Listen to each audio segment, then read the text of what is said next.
فضیل بن ایاز قدس اللہ تعالی، یہ حضرت پہلے عقبہ والوں میں سے ہیں۔ آپ کی کنیت ابو علی ہے، دراصل کوفہ کے باشندہ ہیں۔ بعض نے کہا کہ ان کی اصل خراسان ہے، مرو کے علاقہ کے، اور یہ بھی کہتے ہیں کہ آپ کی ولایت سمرقند کی ہے۔ آپ کی وفات 187 ہجری میں ہوئی ہے۔ حضرت فضیل قدس سرہ فرماتے ہیں کہ میں نے دوستی سے خدا تعالیٰ کی عبادت کی ہے، میں اگر عبادت نہ کروں تو مجھے صبر نہیں آتا۔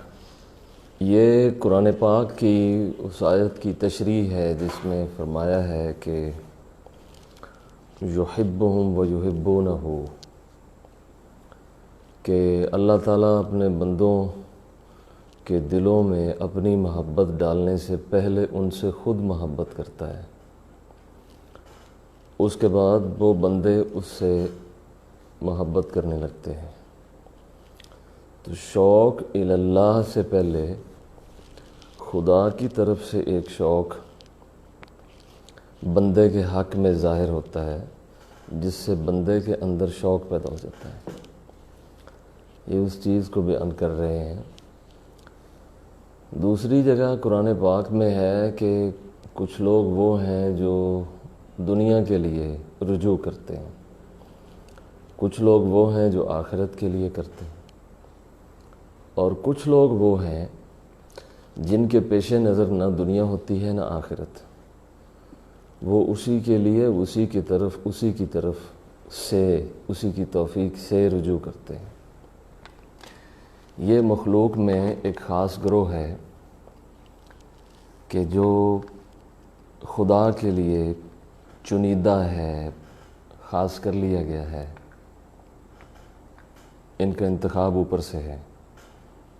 یہی وہ گروہ ہے جس کی بابت فرمایا کہ این سعادت بزور بازو نیست، تا نہ بخشد خدائے بخشندہ۔ جی محمود وراق فرماتے ہیں، یعنی تو خدا کی نافرمانی کرتا ہے حالانکہ اس کی محبت کا اظہار کرتا ہے۔ خدا کی قسم، اس بات کا قیاس میں آنا عجیب ہے۔ اگر تیری سچی محبت ہوتی تو البتہ اس کی اطاعت کرتا، صاف ظاہر ہے جو بات نہیں مانتا وہ نافرمان ہے، اور نافرمان محبت کا دعویٰ کرے تو وہ کذاب ہے۔ محبت کا دعویٰ انہی کا معتبر ہے جو فرما بردار ہوتے ہیں، اور جو بات کی حکم کی تعظیم کرتے ہیں۔ جو حکم کی تعظیم نہ کرے تو وہ کسی درجہ میں بھی محب نہیں ہے۔ اس لیے یہ سارے محب جن کو اس کے حکم کی پرواہ نہیں ہے، یہ جھوٹے ہیں اور کذاب ہیں۔ وہ سارے کے سارے لوگ جو اللہ تعالیٰ کی کتاب کے فرامین کی روشنی میں زندگی نہیں گزارتے، بلکہ خدا تعالیٰ سے رجوع اور محبت اپنے تئیں کرتے ہیں اپنے انداز سے، اور ان کا انداز ویسا انداز نہیں ہوتا جیسا انداز اختیار کرنے کا حکم دیا ہے، تو وہ ساری محبتیں ضائع کر دی جائیں گی۔ یہی وجہ ہے کہ کتاب اللہ میں فرمان ہے کہ قل ان کنتم تحبون اللہ فاتبعونی، کہہ دیجئے اے نبی مرسل، اے لوگو اگر تم محبت کرتے ہو اللہ سے تو پیروی کرو میری۔ اگر تم پیروی میری نہیں کرو گے تو تمہاری محبتوں کی خدا کو کوئی چاہت اور ضرورت و حاجت نہیں ہے۔ تمہاری محبت اسی وقت معتبر ہوگی جب وہ میرے فرمان عالی شان کے مطابق ہوگی اور میرے نبی کی سنت کے طریقے پر ہوگی۔ بہت سے لوگ ہیں جو خدا کو چاہتے ہیں یا ذکر و فکر کی محافل و مجالس برپا کرتے ہیں، لیکن اس میں بدعتیں شامل کر دیتے ہیں اور ایسی عجیب حرکتیں کرتے ہیں کہ وہ سنت کے طریق کے بالکل خلاف ہوتا ہے۔ تو ایسے ذکر سے ان کو کیا مرتبہ حاصل ہوگا، اور ایسی فکر سے اور ایسی مجلس سے اور ایسی محفل سے کیا نتیجہ نکلے گا؟ ولایت اگر پیغمبر کے طریق پر کوئی چلے گا تو اسی کو حاصل ہوگی۔ یہ خدا کا فرمان بھی ہے، اس کی طرف سے دی جانے والی خبر بھی ہے۔ تو جس کو اس خبر پر پورا یقین ہے تو وہ خدا کی طرف اڑان بھرے، لیکن بھرے اس طریقے سے جس طریقے کا حکم دیا گیا ہے۔ اگر اس طریقے کے خلاف اڑان بھرے گا تو اس کی اڑان اور اس کی کوشش کسی بھی صورت کسی درجہ میں بھی نہ معتبر ہوگی نہ قابل قبول۔ جی، اگر تیری سچی محبت ہوتی تو البتہ اس کی اطاعت کرتا، کیونکہ بے شک دوست اپنے دوست کا مطیع ہوا کرتا ہے۔ شیخ الاسلام کہتے ہیں کہ جو شخص خدا کی عبادت خوف کی وجہ سے کرتا ہے وہ اپنی عبادت کرتا ہے۔ یہ جو خوف کی بات کی ہے پورے قرآن پاک میں کہ وہ خدا کا خوف رکھتے ہیں، یہ خوف کس چیز کا؟ اس کی ذات کا نہیں۔ خدا کی ذات اس لائق نہیں کہ اس کی ذات کا خوف رکھا جائے، بلکہ خدا کے غضب کا خوف ہوتا ہے، اس کی ناراضگی کا خوف ہوتا ہے، ذات سے خوف نہیں ہوتا۔ اس کی ذات تو ایسی ہے کہ وہ محبت ہی کے لائق ہے، وہ ڈرائے جانے کے لائق نہیں ہے۔ تو قرآن میں جہاں بھی خدا کے خوف کی بات ہوئی ہے تو وہ خوف اس کے غضب کا خوف ہے، ناراضگی کا خوف ہے، عذاب کا ایک ڈر جو ہوتا ہے وہ ہے، ورنہ اس کی ذات جو ہے وہ تو محبتوں کے لائق ہے، عشق کے لائق ہے، وہ اسی ذات سے نہیں ڈرا جائے گا بلکہ اس کی ناراضگی سے ڈرا جائے گا۔ تو یہ وہ بات کرتے ہیں، اصل میں لوگوں کی مینٹلٹی ہوتی ہے۔ کچھ لوگ اللہ تعالیٰ کی طرف آتے ہیں اللہ تعالیٰ کے خوف سے ڈر کے، کچھ لوگ اللہ تعالیٰ کی طرف آتے ہیں اس کی نعمتوں کے یا خصوصی طور پہ بہشت کے لالچ میں، امید پر، اور کچھ خدا کی طرف آتے ہیں وہ اس کے حکم کی تعظیم میں۔ تو صوفیہ چونکہ اس تیسرے گروہ سے تعلق رکھتے ہیں اس لیے وہ اپنے گروہ کی اصطلاحات کے مطابق اپنی بات کرتے ہیں۔ اب اگر کوئی ویسا ہوگا جس کے بارے میں وہ فرما رہے ہیں تو وہ ان کی بات کو بہت جلد سمجھ جائے گا، اور اگر کوئی شخص ویسا نہیں ہے تو وہ پھر ان کی بات کی یا تو تعویل کرے گا یا اسے کسی اور چیز پہ محمول کرے گا۔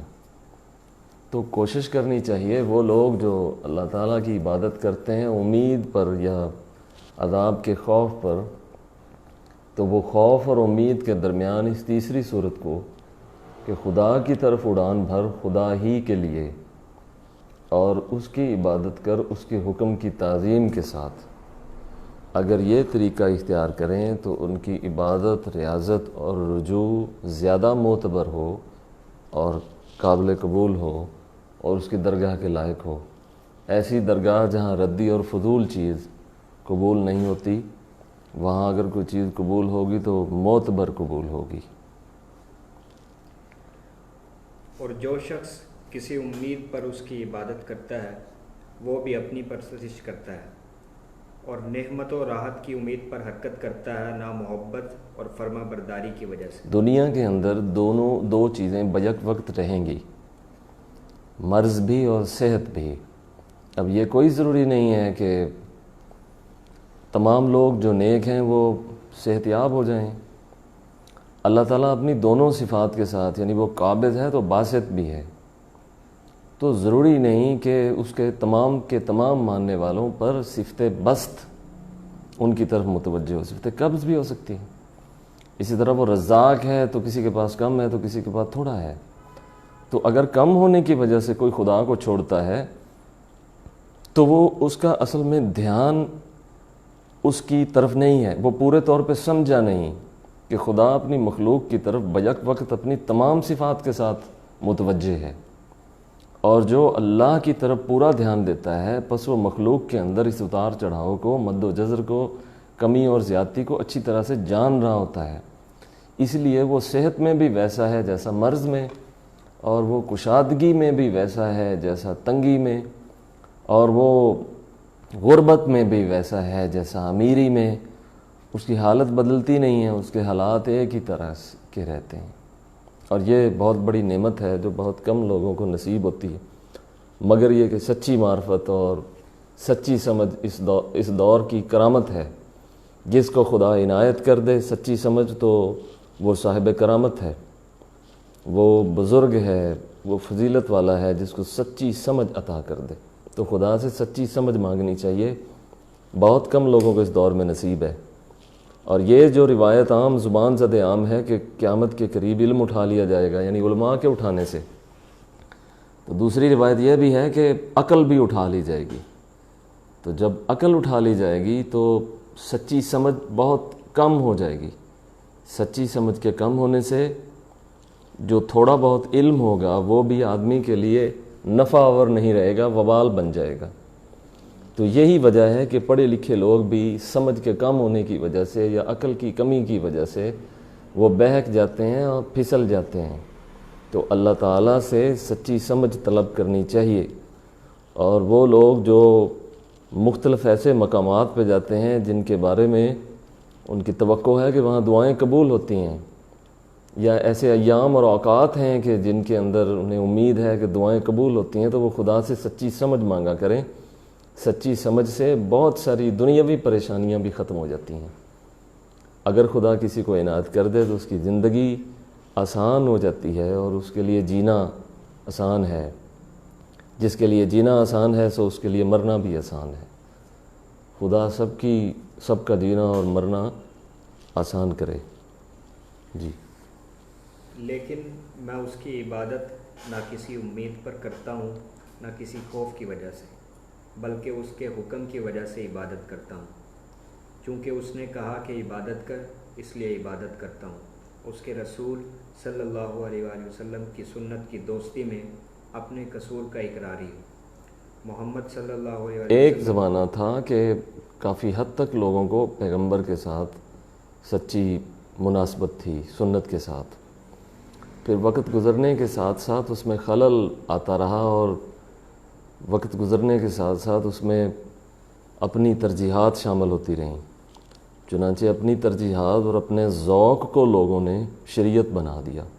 اس وجہ سے سنت حقیقی کی وہ برکت جو پہلے لوگوں کے شامل حال تھی وہ عام طور پر اس دور میں لوگوں کے شامل حال نہیں رہی.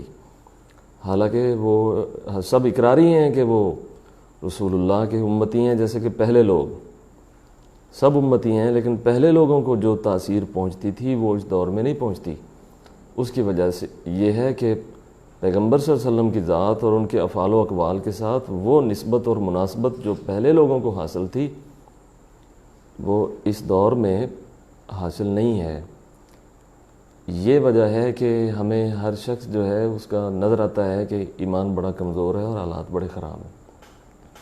حقیقی نسبت حاصل کرنی چاہیے اور حقیقی نسبت کے حصول اور احیاء کے لیے کوشش کرنی چاہیے. سعید زنجی رحمۃ اللہ تعالیٰ علیہ کو پوچھا گیا کہ کمینہ کون شخص ہے؟ فرمایا جو شخص حق تعالیٰ کی عبادت امید و خوف پر کرے. کہا گیا کہ آپ کیسی عبادت کرتے ہیں؟ آپ نے فرمایا کہ اس کی محبت و دوستی مجھ کو عبادت پر لگاتی ہے. یوسف اسبات رحمۃ اللہ تعالیٰ علیہ متقدمین سے ہیں اور تشریح کے اہم گزرے ہیں. زہد میں سردار تھے، پرہیزگاری اور خوف نے ان پر غلبہ کیا ہوا تھا. ان کا علم جوش میں تھا. 192 ہجری میں فوت ہوئے ہیں. شیخ الاسلام رحمۃ اللہ تعالیٰ علیہ کہتے ہیں کہ انہوں نے یہ کہا کہ خدا کے دوستوں کو 3 چیزیں ملی ہیں: حلاوت، ہیبت، محبت. شیخ الاسلام فرماتے ہیں اب تو یہ چیزیں ڈسکس ہی نہیں ہوتی کہ دوستوں کے اندر وہ کون سی چیزیں ہیں جو دوسروں میں نہیں ہیں. اب تو یہ چیزیں ڈسکس ہی کوئی نہیں کرتا. خانقاہوں میں یا روحانی مجالس میں ذکر و فکر کی محافل ہی بپا کر لیں تو بڑی بات ہے. یہ چیزیں تو ڈسکس ہی نہیں ہوتی کہ دوستوں میں اور دوسروں میں فرق کیا ہے. کون سی ایسی چیزیں ہیں جو بعض لوگوں میں ایسی ہیں جو دوسروں میں نہیں ہیں. اس چیز کو وہ ڈسکس کر رہے ہیں کہ 3 قسم کی صفات ہیں جو خدا کے دوستوں میں ہوتی ہیں. ہیبت ان کے دلوں پہ وارد رہتی ہے جس کی وجہ سے عجز پیدا ہوتا ہے. اکڑتے نہیں وہ، لیکن اس کا یہ مطلب نہیں کہ اکڑے ہوئے کے سامنے ڈھیر ہو جاتے ہیں. اس کا مطلب یہ ہے کہ اکڑے ہوئے شخص کے تکبر ختم کرنے کے لیے اس کے سامنے اسی طرح کی صورت بنا لیتے ہیں. جیسا کہ روایت میں بھی ہے کہ تکبر عند المتکبرین صدقہ. اکڑے ہوئے کے سامنے اسی طرح سے اکڑنا تاکہ اس کی اکڑ کم ہو، یہ بھی نیکی ہے. لیکن اس کے علاوہ وہ باقی پورے جہان کے سامنے ایسے عجز اور انکساری سے پیش آتے ہیں کیونکہ وہ اس جہان کے اندر مشاہدہ حق کا کر رہے ہیں، تو اس لیے وہ جس چیز میں بھی مشاہدہ حق کا کر رہے ہیں وہ اس کے سامنے عاجز ہی پیش ہوں گے۔ درویشوں کے آگے کائنات کے ذروں کی کثرت میں حق تعالیٰ کے جلووں کے مشاہدے ہیں، تو اس لیے وہ ان ذرات کے سامنے اور کثرت کے ان اجسام، اجساد اور اجزاء کے سامنے ویسے ہی پیش ہوں گے جیسے خدا کے سامنے پیش ہوتے ہیں، اس لیے ان کے سامنے وہ انتہائی عاجز ہوتے ہیں۔ تو ہیبت اور عجز بیک وقت جمع ہوتا ہے ان کے ہاں۔ اور دوسری دو چیزیں، ہیبت اور حلاوت اور محبت۔ حلاوت اور محبت۔ حلاوت بھی اب کم نصیب ہے اس لیے کہ روزی میں خلل ہے، تو حرام حلال جس وجود میں اکٹھا جمع ہو تو اس میں حلاوت نہیں رہتی، اس کے اندر بالکل حلاوت ختم ہو جاتی ہے۔ حلاوت اسی وجود میں جگہ پکڑتی ہے یا موجود رہتی ہے کہ جس وجود کے اندر خالص حلال جاتا ہو اور جس وجود کی پرورش خالص حلال سے کی گئی ہو۔ جس وجود کی پرورش میں حلال و حرام کو جمع کر لیا جائے اس کے اندر حلاوت نہیں رہتی، کوشش بھی کرے تو نہیں رہتی۔ اس لیے حرام ذرائع سے کمانے والے اور حرام جگہ پہ لگانے والے وہ جتنی بھی اللہ تعالیٰ کے لیے کوشش کریں اور عبادت کریں یا نیک لوگوں کے پاس بیٹھ جائیں تو ان کے اندر حلاوت پیدا نہیں ہوگی، فائدہ مرتب نہیں ہوگا، اگرچہ وہ حج بیت اللہ اور طواف کعبہ کے لیے جتنی بھی سعی کر لیں حلاوت پیدا نہیں ہوتی۔ اور افسوس اس پر ہے کہ حلاوت کے پیدا نہ ہونے پر ان کو افسوس نہیں ہوتا، حلاوت کے پیدا، کیونکہ انہوں نے حلاوت کا تعارف ہی نہیں پڑھا۔ جب کسی شخص نے کسی غذا کو کھایا ہو اور اس کی لذت اور اس کا لطف اٹھایا ہو، پھر اس سے وہ چیز جاتی رہے تو اسے نعمت کے چھن جانے پہ افسوس ہوتا ہے۔ تو جب بچپن سے ہی کسی شخص کو کوئی چیز نصیب ہی نہ ہوئی ہو تو وہ شخص کیسے جانے گا کہ یہ بھی کوئی چیز ہوتی ہے؟ مثلا کسی نے سرخ کپڑا نہیں دیکھا تو اس کو اگر کہا جائے کہ سرخ کپڑا بھی ہوتا ہے تو وہ کہے گا ہوتا ہے یا نہیں ہوتا، میرے علم میں نہیں ہے، اگر ہوتا تو ہوتا ہے تو ہوتا ہوگا، یعنی اس کو سرخ کی افادیت معلوم نہیں ہوگی کیونکہ اس نے سرخ دیکھا نہیں ہے۔ اسی طرح سے بچپن سے ہی جن کے اندر حلاوت پیدا ہی نہیں ہوئی تو اگر آپ ان کو بتائیں گے کہ حلاوت بھی کوئی چیز ہے تو وہ صرف نظر کریں گے، وہ کہیں گے ہوتی ہوگی حلاوت، ہمیں تو نہیں پتہ۔ اس لیے وہ جو حلال و حرام میں تمیز نہیں کرتے ان کو کیا علم کہ حلاوت کیا شے ہے، اور یہ بھی کوئی شے ہے جو ہوتی ہے۔ تو اللہ تعالیٰ کے دوستوں کے اندر حلاوت ہے، اور یہ وہ حلاوت ہے جو انہیں مست رکھتی ہے اور حمدن قائم رکھتی ہے توحید میں اور متوجہ رکھتی ہے حق کی طرف۔ اور اگر یہ حلاوت جاتی رہے تو وہ ایسا سمجھتے ہیں کہ جیسے ان کا بہت بڑا نقصان ہوا، بلکہ سب کچھ ضائع ہو گیا۔ اس لیے وہ خدائے تعالیٰ سے کہتے ہیں کہ دنیا و ما فیہا، جو کچھ اس دنیا اور جو اس میں ہے وہ سارے کا سارا قربان ہے اس ایک مہربانی پر جس کی وجہ سے وجود میں حلاوت پیدا ہوتی ہے۔ جی شیخ الاسلام فرماتے ہیں کہ فضیل بن عیاض رحمۃ اللہ تعالیٰ علیہ کا ایک صاحبزادہ تھا جس کا نام علی تھا۔ زہد و عبادت و خوف میں باپ سے بڑھ کر تھا۔ ایک دن مسجد حرام میں چاہے زمزم کے پاس ایک شخص نے پڑھا، یعنی قیامت کے دن تم مجرموں کو دیکھو گے۔ صاحبزادہ نے سنا اور ایک چیخ ماری اور جان دے ڈالی۔ شیخ الاسلام کہتے ہیں کہ دوست کی طرف سے نشان اور عارف کی طرف سے، یعنی جو شخص کے عشق کی وجہ سے مرے تو چاہیے کہ ایسا مرے، ایسے عشق میں بہتری نہیں جس میں موت نہ ہو۔ معروف کرخی قدس اللہ تعالیٰ سے حلال و حرام میں اس کو الگ الگ کرنے کے لیے پہلے حلال اور حرام کی پورا علم ہو کہ فلاں چیز حلال ہے اور فلاں حرام ہے، پورا علم ہو۔ اس لیے کہا گیا ہے کہ علم و بات جو کرے فقیری کافر مرے دیوانہ ہو، یعنی جس کو خود یہ علم ہی نہیں ہے کہ حلال کیا ہے اور حرام کیا ہے وہ اس میں تمیز کیسے کرے گا؟ اور جب تک تمیز نہیں کرے گا تب تک سرخرو نہیں ہوگا، سر فراز و سر بلند نہیں ہوگا۔ تمیز اور تمیز علم سے ہوتی، اس لیے حلال و حرام کا وہ علم جاننا نہایت ضروری ہے ہر آدمی کے لیے جو اس میدان میں قدم رکھتا ہے، بلکہ تصوف میں تو داخل ہونا یہ تو دور کی بات ہے، جس نے کلمہ پڑھا ہے اس کو بھی پتہ ہونا چاہیے کہ حلال کیا اور حرام کیا ہے، کیونکہ کلمہ پڑھنے والے بھی ولایت کے کسی نہ کسی درجے میں داخل ہو جاتے ہیں اگر اچھی طرح سے کلمہ پڑھا ہوا ہو۔ یہی وجہ ہے کہ قرآن پاک میں ولیوں کی دو قسمیں بیان ہوئی ہیں، ایک ہوتی ہے ولایت خاصہ جن کی بابت یہ باتیں ہو رہی ہیں، دوسری ہے ولایت عامہ۔ وہ ولایت عامہ ہر مومن کا نصیب ہے، جو صاحب ایمان ہے اور ایمان کے خلاف اس کی حرکات نہیں ہیں، افعال ایمان کے خلاف نہیں ہیں، تو وہ بھی ولایت کے کسی نہ کسی درجے میں آتا ہے۔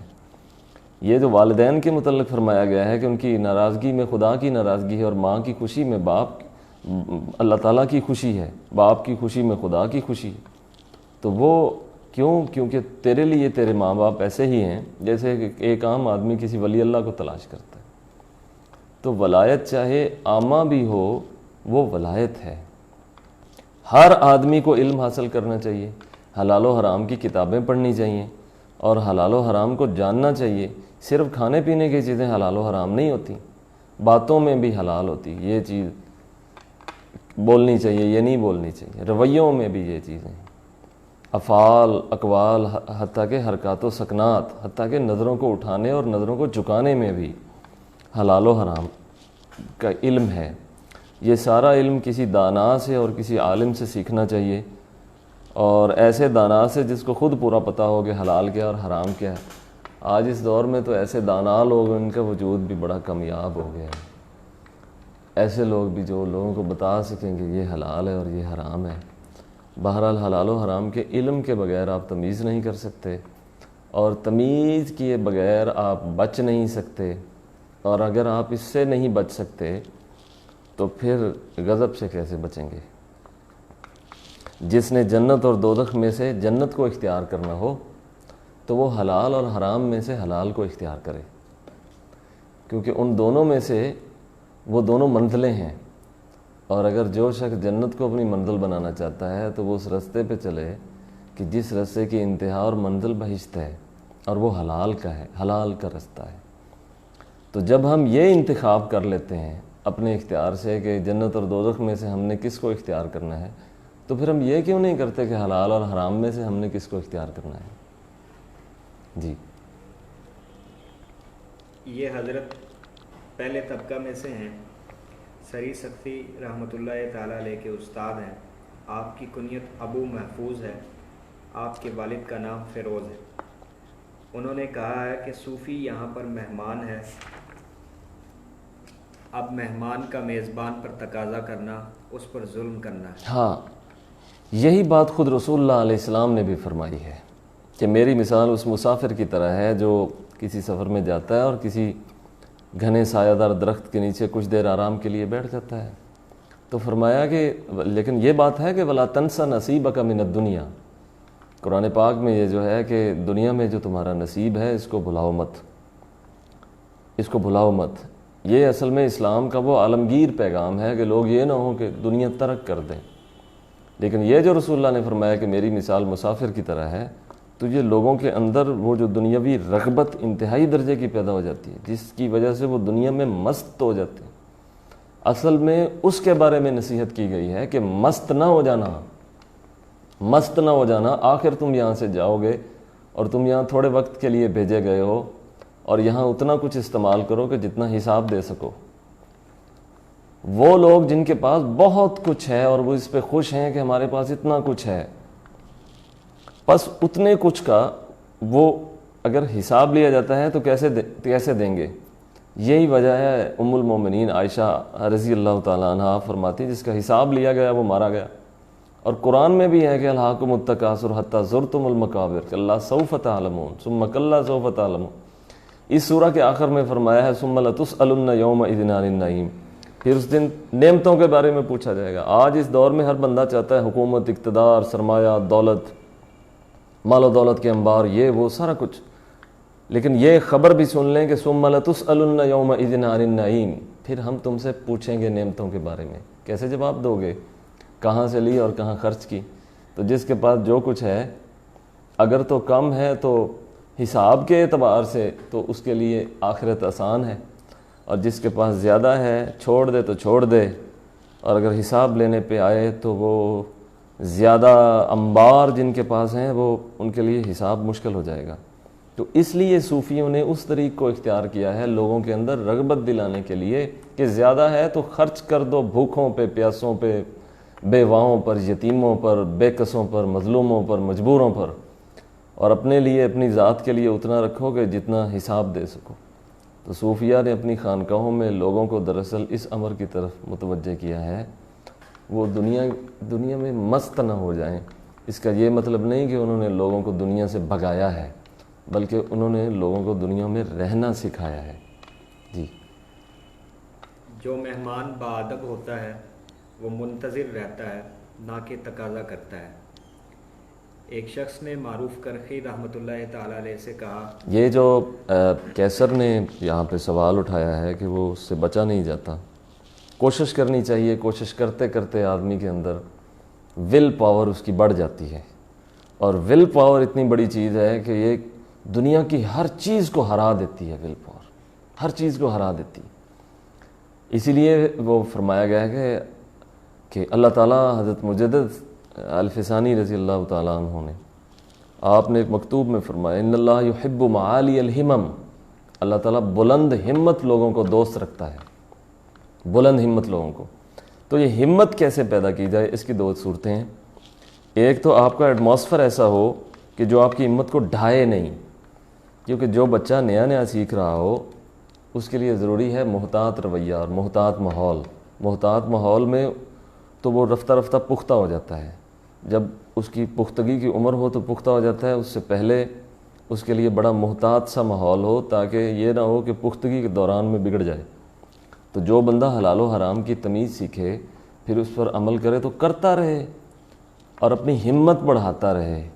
آخر اس کی ہمت ایک دن اتنی بڑھ جائے گی کہ اس کی ہمت غالب آ جائے گی. اور اللہ تعالیٰ جن کی ول پاور ایسی ہوتی ہے کہ جو کہتے ہیں چھوڑ دیا تو چھوڑ دیا، ان کو دوست رکھتا ہے. ایک حدیث بھی اس پہ شاہد ہے کہ ایک صحابی نے سنا کہ رسول کریم صلی اللہ علیہ وسلم نے فرمایا کہ مرد کے لیے سونے کی انگوٹھی پہننی جائز نہیں ہے، اس نے بازار میں پھینک دی. دوسرے نے کہا کہ اس کو اٹھا لیجئے، کسی کام میں صرف کر لیجئے گا، بیچ کر کوئی اور چیز لے لیجئے گا. انہوں نے کہا ہم اپنے سردار کے فرمان پر جس چیز کو چھوڑ دیں اسے پھر دوبارہ سے اٹھایا نہیں کرتے. یہ ول پاور. تو پیغمبر اور پیغمبر کے ماننے والوں کے اندر ول پاور ہونی چاہیے. اگر آپ کے پاس ول پاور نہیں ہے آپ شیطان کو نہیں ہرا سکتے، کیونکہ اس کا دائرہ کار بڑا وسیع ہے. وہ کہتا ہے میں دائیں بائیں آگے پیچھے ہر طرف سے آؤں گا اور ان سب کو گمراہ کر دوں گا. پس جسے تو بچائے گا فلا سلطان علیہم، وہ تو ایک گروہ ہوگا لیکن اس کے علاوہ میں ان سب کے پیچھے پڑ جاؤں گا، ہر طرف سے گھیروں گا. پر صورت میں اللہ تعالیٰ کی توفیق جو ہے، آپ توفیق جسے ہم توفیق کہتے ہیں، تو توفیق کبھی ول پاور کی صورت میں بھی ہوتی. کسی بندے کے اندر ایک ول پاور پیدا، نہیں میں نے نہیں کرنا تو نہیں کرنا، تو یہ توفیق کی وجہ سے ہوتا ہے. خدا سے توفیق مانگنی چاہیے. بعض لوگوں کی ول پاور مینوفیکچرنگ ہوتی ہے، یعنی خدائی توفیق سے خود بخود ان کے اندر طبی طور پہ ابتدائی طور پر ہی ول پاور ہوتی ہے، یعنی وہ کسی کام کو چھوڑ دیں تو وہ چھوڑ ہی دیتے ہیں. اور بعض لوگوں کو یہ اپنے اندر پیدا کرنی پڑتی. اس کے لیے ماحول کا بھی بڑا اثر ہوتا ہے، اور یہ ماحول کا جو اثر ہے یہ آدمی کو کافر سے مومن اور مومن سے کافر بنا دیتا ہے. یہی فرمان علی شان اس پہ شاہد ہے کہ ہر بچہ دین اسلام کی فطرت پہ پیدا ہوتا ہے. پھر ماں باپ بہن بھائیوں کا، عزیز و اقارب کا، برادری کا، ہمسایوں کا ماحول ایسا ہوتا ہے کہ وہ ماحول اسے بدلتا ہے. کل ولد یولد علی فطرت الاسلام اباہ یحودانی و ینصرانی و یمجسانی.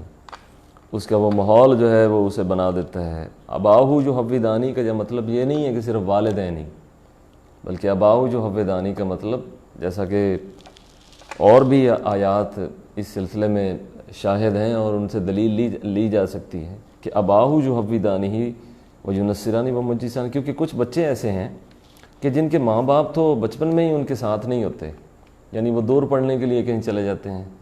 تو پیدا تو وہ مسلمان کے گھر میں ہوتے ہیں لیکن بعد میں وہ ادھر ادھر ہو جاتے ہیں، حالانکہ والدین ان کے ساتھ نہیں ہوتے. تو وہ کیوں ہو جاتے ہیں؟ ان کو تو والدین کے پاس ہی نہیں ہے، وہ تو ماحول کی وجہ سے ہو جاتے ہیں، دوستوں کی وجہ سے ہو جاتے ہیں، کولیگس کی وجہ سے ہو جاتے ہیں. کچھ گھٹیا سے لوگوں کی ایسے کتابوں میں پڑھنے کی وجہ سے ہو جاتے ہیں۔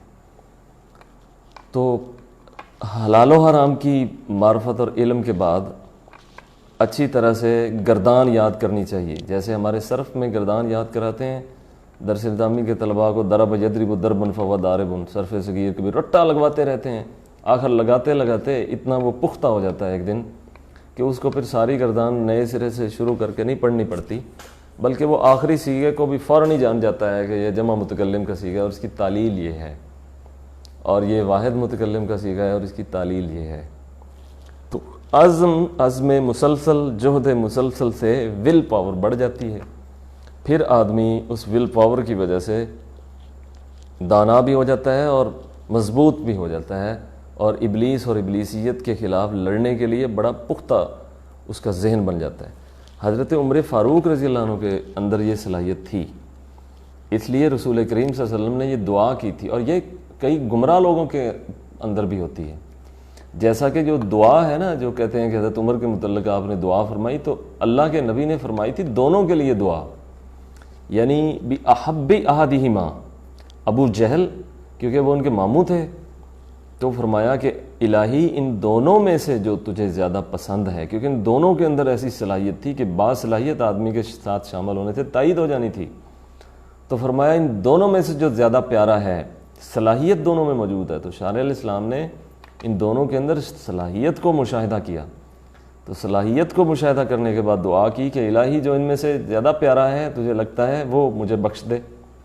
چنانچہ حضرت عمر کی دنیا اس دعا کے فوراً بعد سے بدلنی شروع ہو گئی۔ تو یہ صلاحیت جو ہے اور یہ ول پاور جو ہے، جس کی بہت زیادہ ہو، وہ اگر ہدایت کے کاموں میں آ جائے تو وہ بہت ہدایت کا کام کرتا ہے، اور وہ لوگ جن کی ول پاور اتنی نہیں ہوتی، وہ ہدایت کے کاموں میں آ بھی جائیں تو وہ زیادہ فائدہ دینے کے کبھی نقصان بھی کرتے ہیں۔ اس لیے کہتے ہیں کہ کمزور دوستوں کی وجہ سے نقصان زیادہ ہوتا ہے، مضبوط دوست اگرچہ تھوڑے ہوں تو وہ ہزاروں دشمنوں پہ غالب آ جاتے ہیں۔ تو انبیاء کے پروردہ جتنے بھی لوگ ہیں، جتنے بھی نبی ہیں، ان کے جو صحابہ اور ان کے حواری اور جو ان کے دوست ہیں، وہ ول پاور میں بہت بڑے ہوئے ہوتے ہیں، کسی بھی صورت پیچھے ہٹنے کے لیے تیار نہیں ہوتے۔ جی، ایک شخص نے معروف کرکی رحمۃ اللہ تعالی علیہ سے کہا کہ مجھ کو وصیت فرمائیے۔ کہا یعنی ڈرتے رہو کہ خدا تعالیٰ تم کو سوائے مسکینی لباس کے اور کسی لباس میں نہ دیکھے۔ شیخ الاسلام کہتے ہیں کہ حضرت محمد صلی اللہ علیہ وسلم اپنی دعا میں کہا کرتے، یعنی اے اللہ میں تجھ سے سوال کرتا ہوں تیرے صالحین کے حق سے اور تیری طرف رغبت کرنے والوں کے حق سے اور تیری طرف میرے قدم چلنے کے حق سے۔ یعنی معروف سے محبت کی بابت پوچھا گیا تو فرمایا کہ محبت کچھ لوگوں کی تعلیم سے نہیں آتی، بلکہ وہ تو خدا کی عنایت اور اس کا فضل ہے۔ ابو سلیمان دارانی، یعنی محبت پیدا کر دی جاتی ہے دل میں، محبت دل میں پیدا کر دی جاتی ہے، اور یہ ایک جذبہ ہے جس کو پیدا کرنے کے کچھ اسباب بھی ہیں۔ مثال کے طور پہ کچھ ایسے نیک کام ہیں جو آپ کریں تو آپ کے دل میں محبت پیدا ہو جائے گی، اور کچھ ایسے کام ہیں کہ وہ اگر آپ کریں تو محبت کم ہونی شروع ہو جائے گی۔ لیکن محبت کی ایک قسم وہ ہے جو دل میں ڈالی جاتی ہے جس کا اعمال سے تعلق ہی نہیں ہے، یعنی وہ اعمال سے پہلے دل میں ڈال دی جاتی ہے، جس کی وجہ سے اچھے اعمال ہوتے رہتے ہیں۔ تو جس کے دل میں وہ ہو وہ اسے سنبھالے، اور جس میں وہ نہ ہو وہ اسے پیدا کرنے کی کوشش کرے۔ یہ بھی پہلے طبقہ میں سے ہیں۔ آپ کا نام تمام ناظرین کا شکریہ کہ انہوں نے درس تصوف نفحات الانس ملاحظہ کیا۔ آئندہ بھی ہر ہفتے جمعے کی رات کو اور ہفتے کی رات کو اس کا اہتمام کریں گے، اور سوال و جواب کی نشست بھی ہوا کرے گی۔ اس درس تصوف میں ہم تصوف کی مختلف کتب کا ساتھ ساتھ مطالعہ بھی کریں گے اور اس حوالے سے جو مشکلات ہوں گی ان کو حل بھی کیا کریں گے۔ اللہ تعالیٰ ہم سب کا حامی و ناصر ہو اور ہم سب کے لیے اپنے دوستی اور اپنے دوستوں کا رستہ آسان فرما دے۔